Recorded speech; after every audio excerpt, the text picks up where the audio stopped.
Khelcom audiovisuel. Khelcom audiovisuel.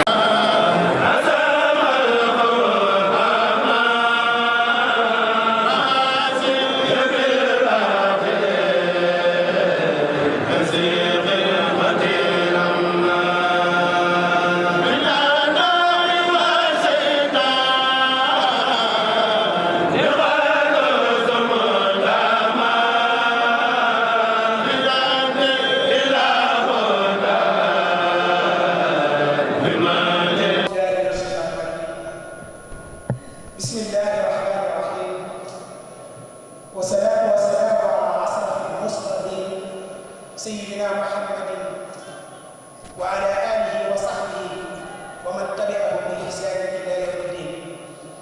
السلام عليكم ورحمة الله تعالى وبركاته. نoo ngi leen di nuyu di leen ziar te nuyoo bi di ci jiital suñu kilifa bii fi toog fi toogaayu Serigne Touba Cheikh Ahmadou Bamba Khadimu Rasul muy Cheikh Ahmadou Serigne Mamadou Mbacké ibnu Cheikh Ahmadou Mokhtar. noo koy ñaanal suñu borom mu guddal fan te dolli ko ak wér te taxawoo zaahir ko baatam ba li mu yéene liggéeyal Sëñ Tuubaa mu def ci lu kawe njortam li mu fas yéene liggéeyal Sëñ Tuubaa it xam nañ ko mooy li taxoon Sëñ Tuubaa ñëw rek te li taxoon Sëriñ Tuubaa ñëwit mooy xeet li jànn adduna ak alaaxira ndax ci tukkeem bi day wax ne sababu xaybati anna allaha araada an anaala minhu jaaha wa an akuna saafian li qawmi wa an akuna qaadiman fi dawmi. te Sëñ Tuubaa bi mu jógee nag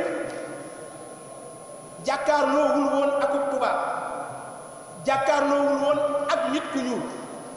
Sëñ Tuubaa ñooñu taxuñu ko woon a jóg mbindeef yi taxuñu ko woon a jóg ndax Sëñ Tuubaa bi mu ñëwee dafa jaawastu naas wa ma fi aydi naas ila rabbi naas falama wasaltu ila rabbi naasi ahtaani nafu naasi wa kafaani durra naas.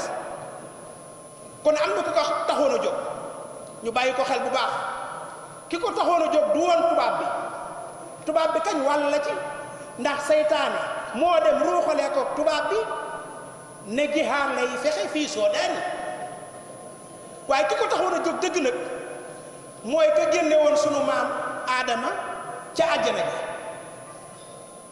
kooku mooy seytaane.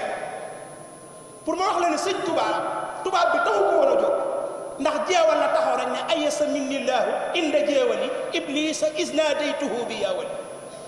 kooku lu Sëñ Tuubaa bu gën a dox suñu digganteeg moom